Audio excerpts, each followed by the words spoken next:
Hello and welcome back to CEO Chronicles number 7. And this time a very professional setup compared to the last ones, huh? It is. It definitely is. And we have a very, very special guest today. He's a dear friend. He's my mentor. He's my business partner, or some would call him my business wife. We speak more than with my family or with my girlfriend sometimes. We've known each other for the last 10 years now. Time flies when you're having fun, huh? Quite a long time, huh? Originally coming from Afghanistan, came to the Netherlands as a refugee with one pair of clothes and has built life from there. You have an incredible story to tell. I cannot wait for this conversation for the next 45 minutes, 1 hour, to share more about your life story. What have you learned? What failures did you have? And please welcome everybody, Nawid Habib. Thank you very much, Tom. Who are you? So yeah, my name is Nawid Habib. As you said, I'm originally from Afghanistan. In the time of war, when I was 3 years old, we left the country. My mom and dad were both in the pharmaceutical industry. My dad owning a pharmacy. We traveled through many countries, eventually ending up by accident at the border of the Netherlands being stopped. The end goal was to go to the UK. But I believe that everything happens for a reason. And I will say that maybe a few times in this podcast. So we ended up in the Netherlands with one pair of clothes. My father, my mother, my younger brother, myself, and my youngest sister, who has been born when we were on the road. And for the first 5 years of our lives in the Netherlands, we did not know if we would stay there because we didn't have the Dutch citizenship, the Dutch passport. It was a very challenging time, let's say, for us. But we always believed that doors would open for us, God willing. And that also happened. My dad is an amazing example of a man that really has worked his entire life to provide for his family. And that example I've always followed. And I started doing my studies in the Netherlands. After that, I started doing pharmacy at the University of Utrecht and University of Antwerp. But from a very, very young age, I already knew that I would do something different. You know, this was something maybe not my own dream, but the dream of my mom and dad. And we come from a culture where you more often listen to your mom and dad. If they say you become a doctor, you become a doctor. If they say you become a pharmacist, you become a pharmacist.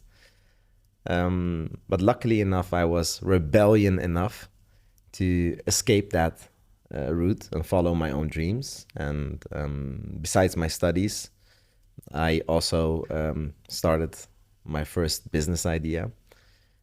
Before I even started my first business idea, I was this young boy that,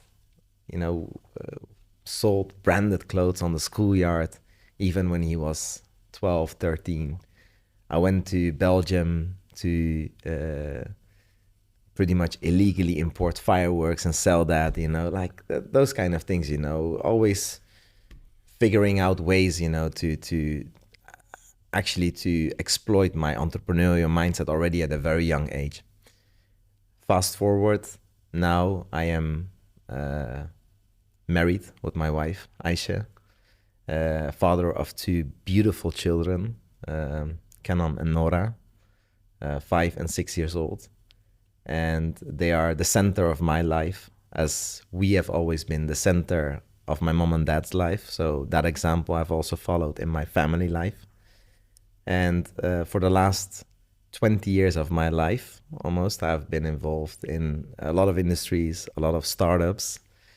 And as you said, 10 years ago, we met, Tom and myself, and it was, I think, one of the most life-changing meetings also for me.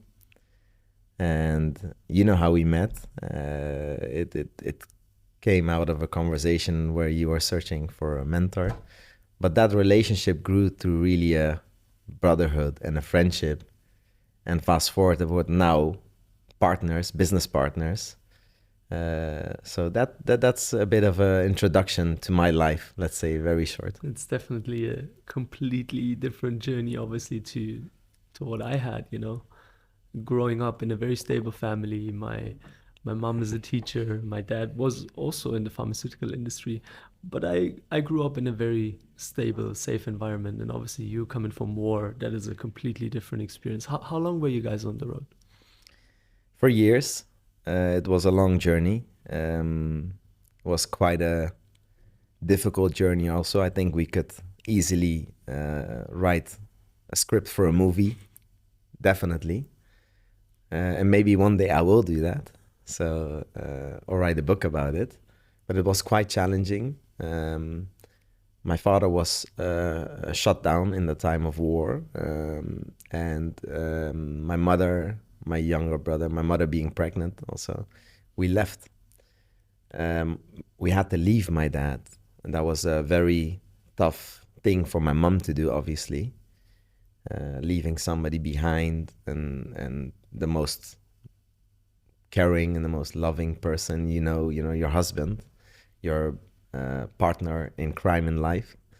So for her it was I think the most challenging part. And then I'm the oldest of 3 children, so definitely being the oldest, it also impacted in some way my life. Although my mom and dad were very protective, they always protected us to not really understand what's going on, which I applaud them for. Being now a father, I understand how difficult that is, to protect your kids when such things are happening in your life. So yeah, it was a tough journey, let's say, especially for my mom and then me. But I believe, it made me to the person who I am right now. It can impact you in different ways. Either it can impact you that you think like your life or life is tough on you, you're a victim of what happened to you, or it can strengthen you. And in my life, it strengthened me. It's like a muscle. When you break it down, it grows back bigger and stronger. And I believe that these things happen to me for a reason. And it made me the person who I am right now. And how conscious were you back then? Because obviously you were still very young. How much do you remember from the travels? And how was that explanation? Because suddenly you left your friends behind. You told me stories. Obviously, we've spent the last 10 years together. Yes. A lot of time in conversations, phone calls, trips, etc. So I know much, much more than what we can tell in the first 1 hour, Of course. But I remember that you guys played in a circle quite close to your house always, because obviously war was going on. But to leave your friends behind, to leave the family behind, to leave the known land behind, how was that explained to you back then? Do you still remember? Do you still recall that, or is that like a blur now? No, with the time passed? I definitely recall bits and pieces of it. But as I said, especially my mom, she protected us. So for us, it was like a very big travel holiday. It's crazy to say that, but that's how she showed us what was happening to us. She didn't say, look, we are refugees and we are this. No, not at all. She was very protective, and I'm very thankful for that, because understanding that at such a young age you could be damaged also, if I believe that if that protection layer would have not been there at that age, it could have potentially also damaged me. So the protection of my mom and dad has definitely helped us to have different memories than what you would expect, from such a period in your life. But very short, it was like definitely you knew that you were on the run. It's not that you can completely clean that up, but it was in a jacket where it helped me, as a young kid, being 3-4 years old. Yeah. But obviously then you got stopped at the Dutch border on your way to the UK originally. Yes. Where you guys wanted to go. Yeah. Not speaking the language, being in a refugee camp. Yeah. And then obviously in school, you didn't like immediately connect with No. the people because it's a completely different culture, it's a completely different environment. How was that process for you? So obviously we could jump immediately to the business conversations, No. but let's go Yes. through your time at school. Definitely. Yeah, it's a really good question. Obviously, you know me better, so you know which questions to ask me. But yeah, I think the fact that I had to travel from country to country, and every time you make friends and you leave friends behind, on the one side, you would think, oh, that's sad. But on the other side, you learn to see the world as your home. You know, you learn to connect with people much faster. You learn to adapt to new situations much faster.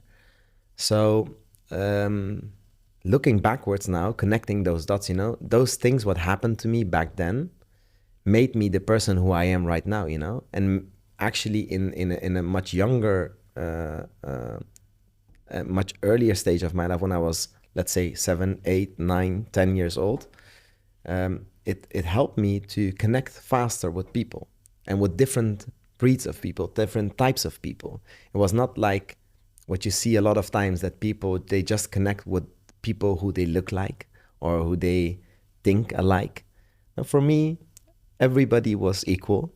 For me, it didn't matter if you're black, white, brown. It didn't matter. So for me, everybody, the whole world was my house, you know. That's what I got from fleeing, being a refugee and traveling through all those countries and everything, connecting with people and leaving them behind, saying goodbye. Mm-hmm. So now when I'm in a country, for example, if I am now in Dubai, or we are in, let's say, Italy or France, for me, it takes maybe 24 hours to adapt to the new situation, to the people. And I'm blessed enough to also have a look that people recognize themselves. For example, when I'm in Italy, they think I'm Italian. When I'm in Spain, they think I'm Spanish. When I'm in Portugal, they think I'm Portuguese. So it's a blessing not only to be able to adapt, but also to have... I don't have that privilege. Yeah. You said last time that people thought you were Turkish. So when we were traveling from where was it? I think Portugal to Dubai last time. Yes. And we had a quick stopover in Istanbul. The people started talking in Turkish to me because I still had my bun, you know. Yeah. And then I looked maybe a bit more Turkish, maybe with my nose, the profile, you know, maybe it could be Turkish. Yeah, the world is a melting pot. So yeah, it's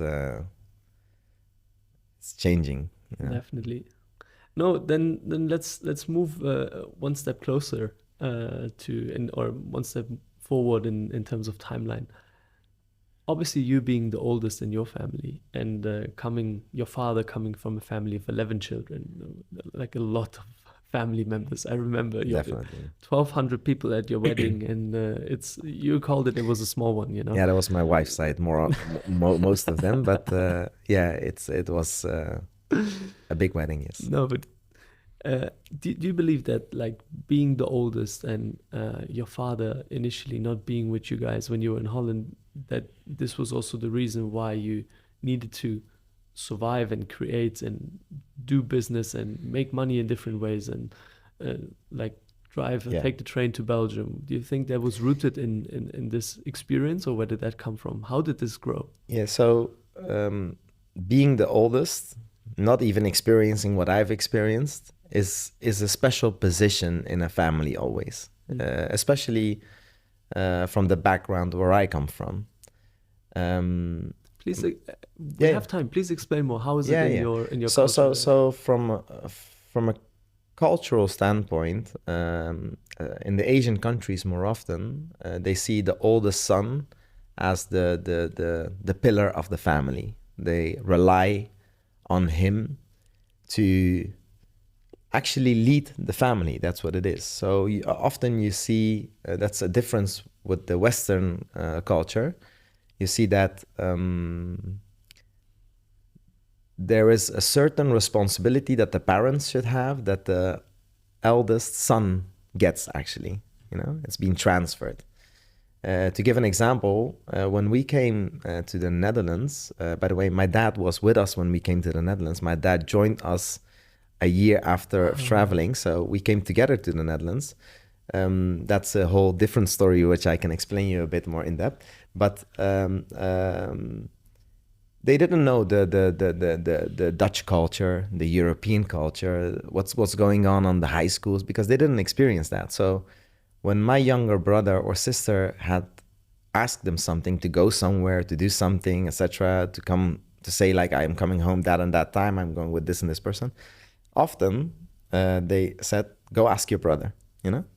So you get at a very young age actually a lot of responsibilities and decision making, which actually you normally people don't make at that age.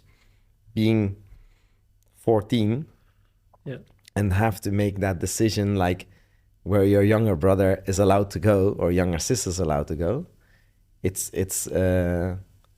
pretty strange within the Western culture, but within our cultures, it's pretty normal. And that's why you often see that the eldest son, most of the time, but also the daughters, they are very mature at a very young age. And this is outside of all of the stuff that I've experienced, but even when you isolate that part, you become very mature at a very young age. And I always joke around with you, I say like, yeah, I might look young, but for the last, you say that at least, that for the last 10 years, I look 40 or 50. You age backwards. I age backwards, exactly. Yes, definitely. No, in our culture with the older siblings, they push the boundaries and the second one goes crazy. Yeah. That's usually how it goes. So the first one needs to ask for permission, and then like, no, please be home at 10 p.m. And then the second child, they can be home at 12 or 1, or maybe they don't come home at all for one night and they come the next day, so the first one lays the foundation. Yeah. So the second one group can really What else if you don't come home, the slipper is waiting for you?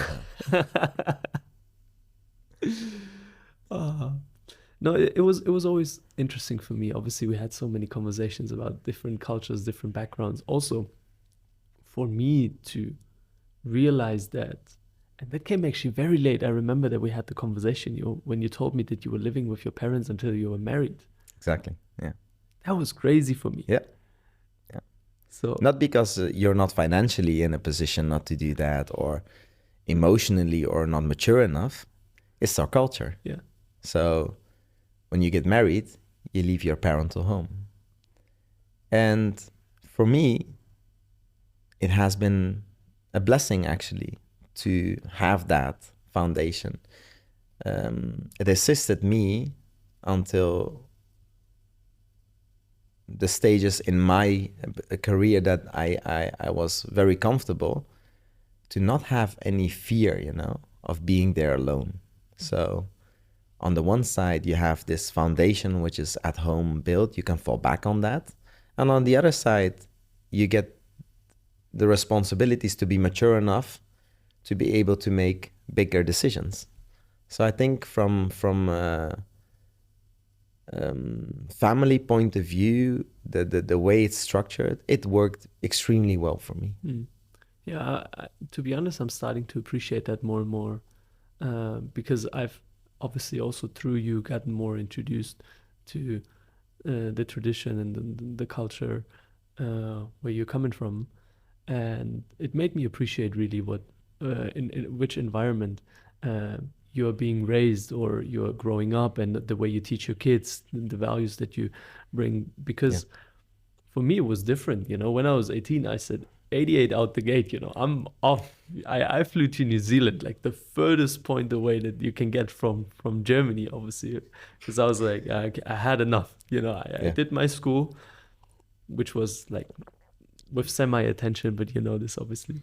And then I went traveling, and I was like, okay, let's go as far away as possible. But actually, I originally wanted to go to Australia, but then I figured out like there are too many snakes and spiders. Like hell no, like so that's why I went to New Zealand. But anyway, so the work and travel is not really in your culture at all, right? But how, maybe from your experience, from your point of view, how did we then get together and clicked so much?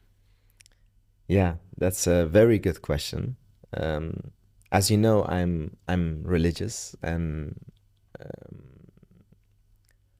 the older I get, the more I see it from an Islamic perspective also, that everything happens for a reason, you know, and that when you look backwards, you see all of the dots connecting, you know, it had to happen. We always pray for the best, you know. We say, when I'm praying, I say, you know, God, please give me, you know, what is good for me, what is the best for me. And often in life, you know, things happen to you in your life, and you don't understand that at that specific moment, why it had to happen. And sometimes really bad things happen to you, like war, yes. And at that moment, you might think like, I lost everything, you know, it will never be good again. But look at that journey from war until now, where I am right now, you know,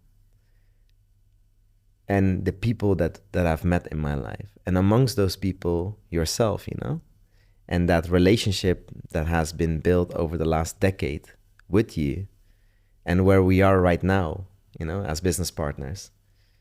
Like, that is no coincidence in my world, you know. The chances of those things happening in that way is very small, that it would be luck or by accident. So I believe it was meant to be for us to meet. And when you have that belief system and you surrender to that, because that's also a very important thing, you know, you surrender to the fact that you don't control everything.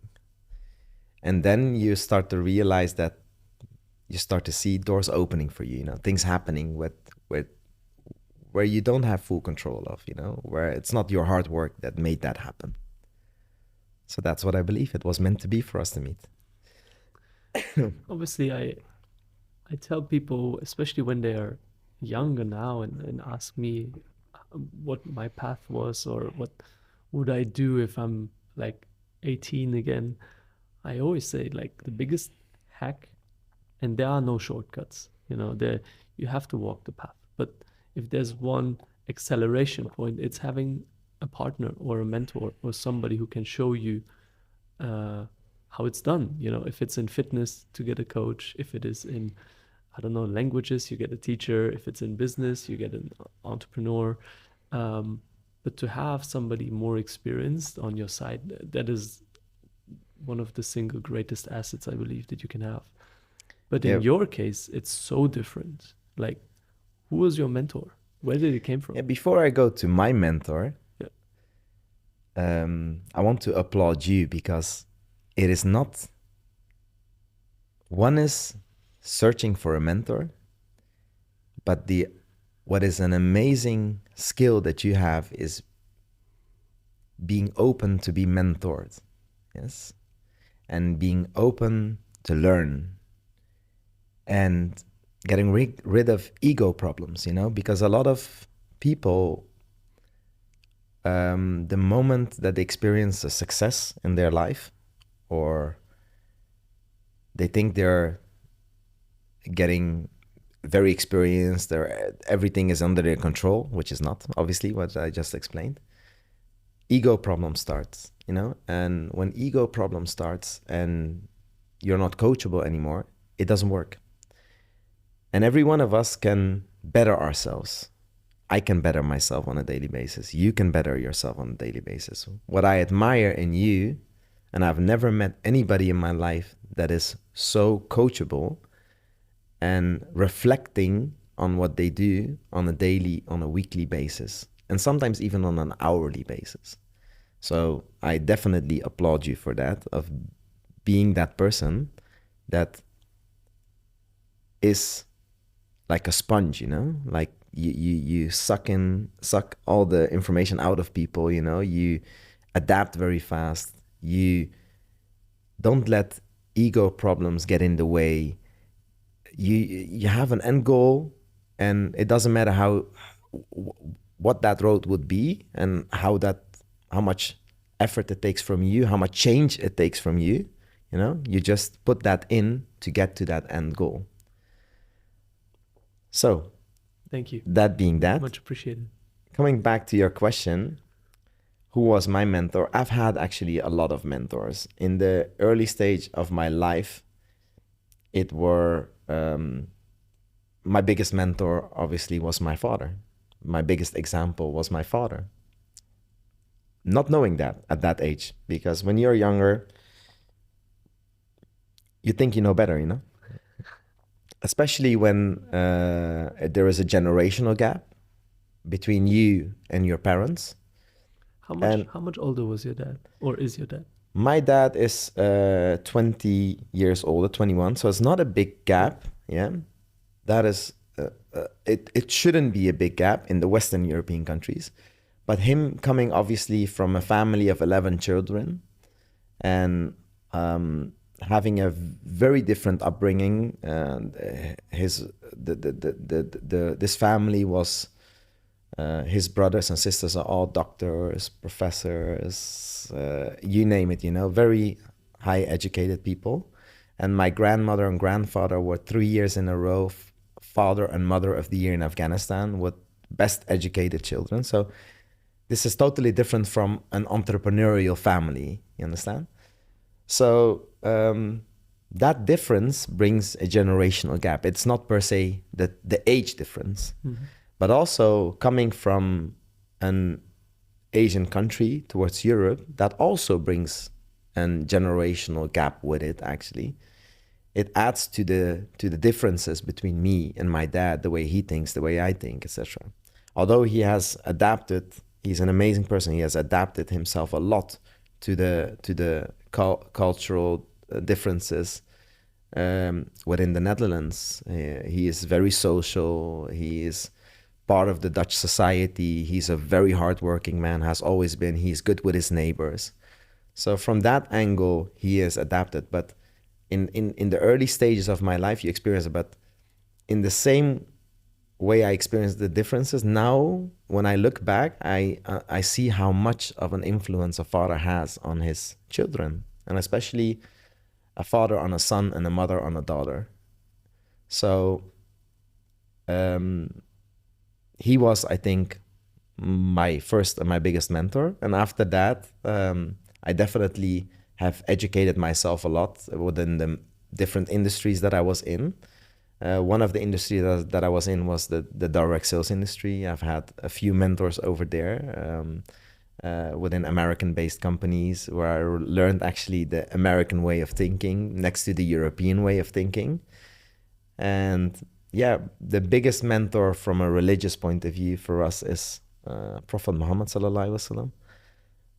May peace and blessing be upon him. So we see him also as the mentor in life. He's the perfect example for us from multiple angles. He's a prophet. He has been a ruler, a statesman, a father, the perfect example of a neighbor. And on all areas of life, I think we can learn a lot from him, and not only me, you know, over 1 billion Muslims, going maybe towards 2, we see him as the perfect example on all areas of life, how we should be, you know, towards our neighbors, towards our business partners, towards our friends, towards our community, towards our family members. So yeah, these are actually our mentors, and the biggest mentor of them all being Prophet Muhammad. Was religion always so deeply ingrained in you, or was that a process? No, actually not. It was a process. For me, I come from an upbringing where my mom did definitely do her best to give us an Islamic upbringing. My dad was very open, you know, we could go wherever we want, do whatever we want. But we believe that you must be guided, you know? So from that angle, at a certain age, for me, very late, it feels very late actually, but yeah, you might differ from opinion, but I was around 20-ish when I really started practicing, and I knew that I wanted to know more and to implement Islam on a daily basis in my life. So it was a bit on a later stage in my life, but definitely looking backwards now, the last 15, 17 years of my life, it has been the red line in my life. You know, it has impacted my decisions on every area of my life, and in a very positive way. I'm very blessed and very happy that I was guided into that direction, and that made me actually the person who I am right now. Beautiful. Let's bring a few puzzle pieces together here. So we have on the one side, being a refugee, coming from Afghanistan to a new country, traveling, and then the religion that has increasingly played a much, much bigger role and has become the centerpiece together with your family of your life. And obviously the entrepreneurial spirit and the businesses that you have built, that you are building. You have built like an empire for yourself, you know, and it's incredible to be part of the journey for now almost half of your entrepreneurial time we've spent It doesn't together. feel like that. It feels like we just started. Yeah, so. yeah. But I think that never changes, huh? No, it doesn't. When you're passionate about what you're doing, and when you don't see work as work, you know, and it sounds very cliche, you know, but the older you get, the more you understand, you know, if you're really doing something what you love, and you put the time and effort in it, and you're very disciplined, you know, you don't get tired, you know. Your end goal is not like, okay, at least for me not, let's earn this amount of money and retire. But you also never look tired. Even though we are running on so. Even though we are running on 3 hours of sleep at the moment and a lot of coffee, Yeah. which is not good. It's not good. It's not an example, definitely. but at the moment it's crazy. Yeah, it happens. Obviously, you in life, you know, you sometimes have to make sacrifices. Yeah. And sleep is one of them, especially when you're in Dubai. You know, this is really a city that never sleeps. Yeah. Definitely, a week here feels like a month sometimes. Not because it's not a lot of fun, because you get so much done. Yep. And that's also the mentality in the city. You know, look at how this city is built from the 1990s until now. You know, in a lot of places in the world, they cannot build a tunnel in 10 years, you know. To give you an example, living in the Netherlands, in The Hague, the city where I lived before, there was a tunnel built underneath the city, and they have a tram station, like a train, let's say, and they have a parking underneath the city. And this took them over 10 years and over 10 billion. And in the same period of time, half of Dubai was built. You're talking to a German here. Like who's you know, we had the Berlin airport, and it closed. It opened like I don't know how many years later. They had to, all the tunnel system, the train system was built, and they had to drive empty trains through the tunnels so plants don't grow in the tunnel. They hired a flusher. The flusher's job was to go through the airport and flush the toilets, so the pipes are not getting, I don't know how you call this in English, but you know what I mean. They're not getting dirty or stuck or whatever. And by the time the airport opened, the screens, like thousands of screens that they bought, like were outdated also. But anyway, let's not start with. Yeah, definitely. No, I look, the first time that I came to Dubai was amazing. It was my honeymoon. The second time that I came, I was a bit down, in honesty. I was like, this is too materialistic, etc. The more often I came to Dubai and the older I get, the more I appreciate what the rulers of Dubai have done, you know, for their own people, but also for the brand of Dubai. Dubai is not a city, it's not a country. Dubai is a brand.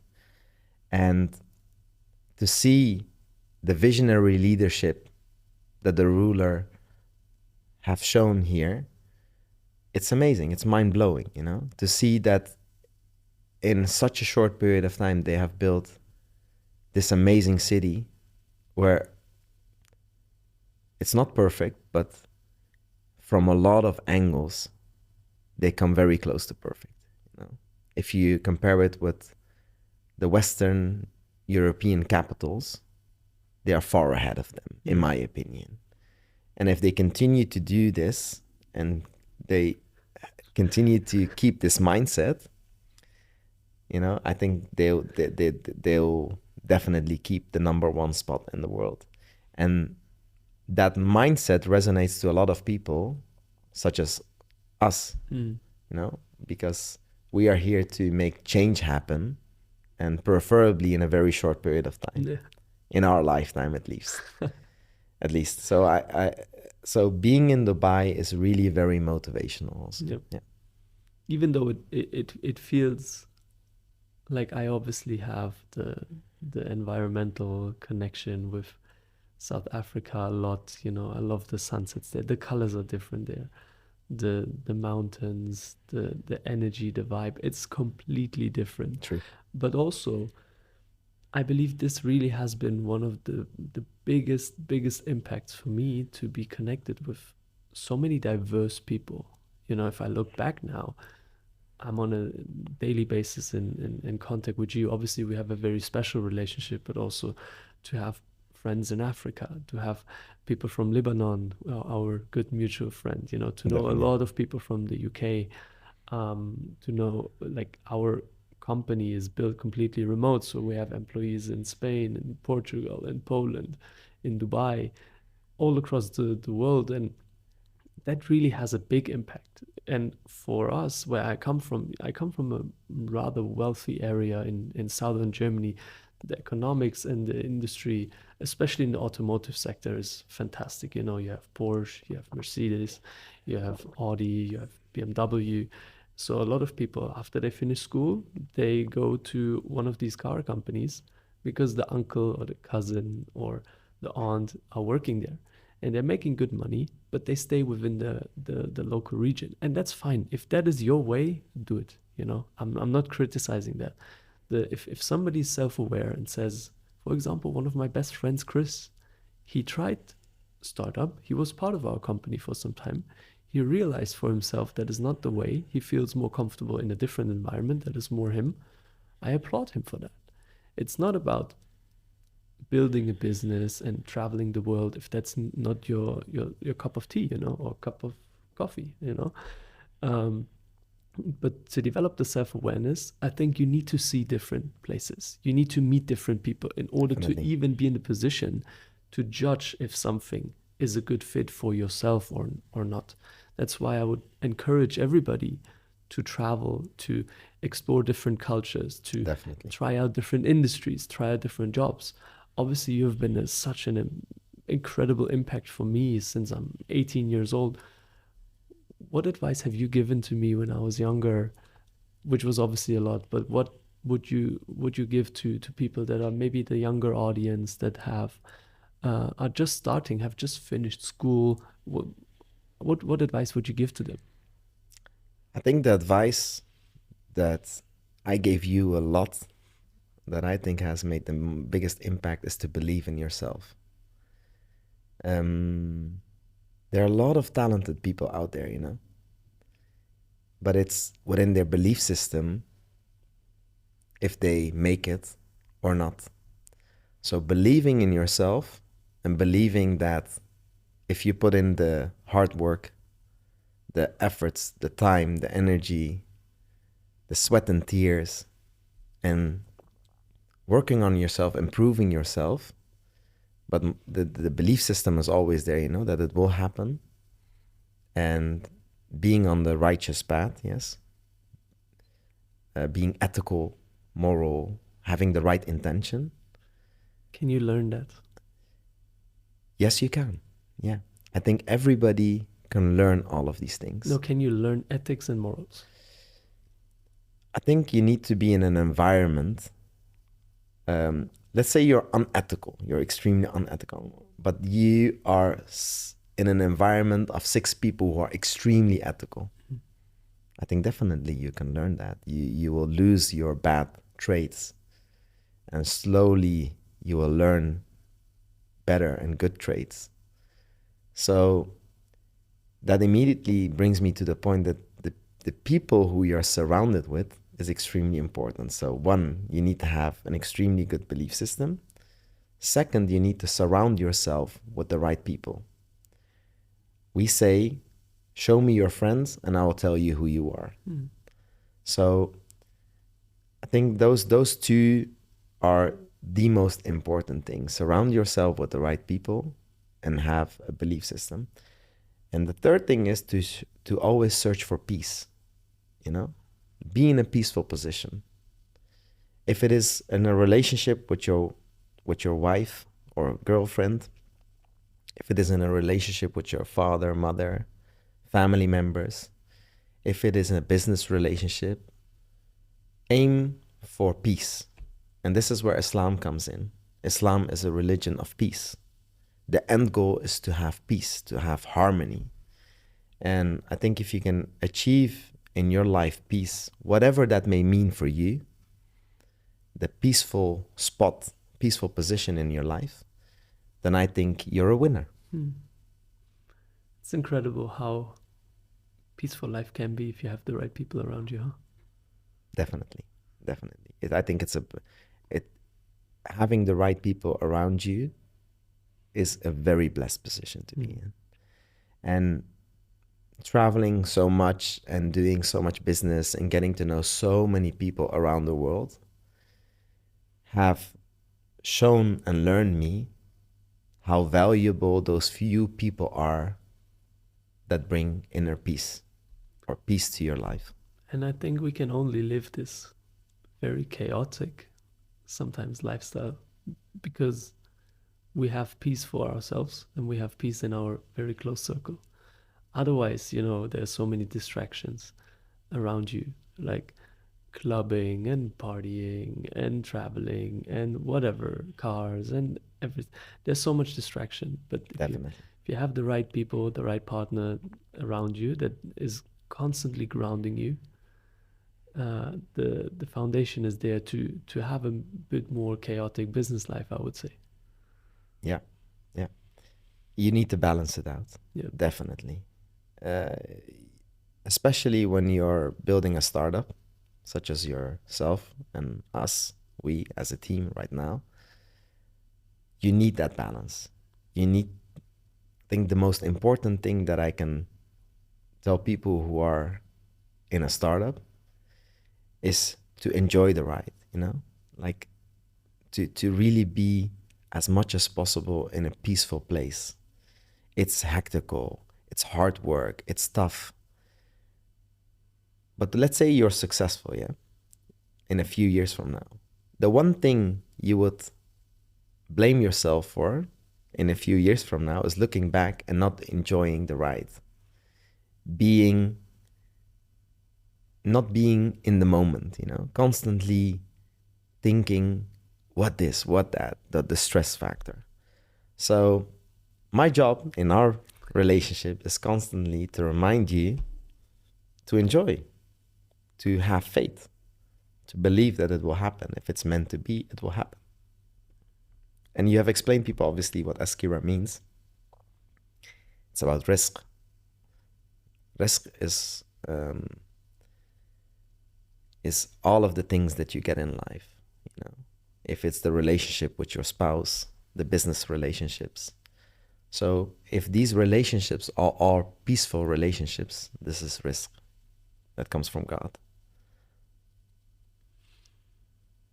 Nothing to add there. Beautiful said. Thank you. Good. Do you have anything else that you want to share to the younger people that have just started, or whoever at which stage you are in life? Because obviously growth and development is a constant process. And I also applaud people, especially that are in their 30s and change career. Because for the first 18 years, most of the life that we have is predefined by the environment where we grow up. Definitely. And then essentially 18 is for most of the countries the starting point. That's where zero starts, where you can choose your friends. It's not the one who's living like 3 houses next to you who just also happen to like soccer, you know. It's really that's when people start exploring for themselves. We have spoken so much. It's sometimes, you know, like it's incredible. Is there anything else that you want to share in this first conversation? We will have it more often, obviously. Yeah, definitely. I will make it. I find yourself a business partner like Tom. You know, that will be my advice to people. You know, find yourself fun and ethical and moral people like Tom. Now, definitely, we will have on another call much more in depth. I can definitely show and share much more insight. And we came from far. You know, we started with phone conversations, and now we are sitting in this beautiful setting, professional setting, where we are having a podcast and sharing our stories. So may this be one of many more to come. Inshallah. Inshallah. Thank you. Take care. Bye bye.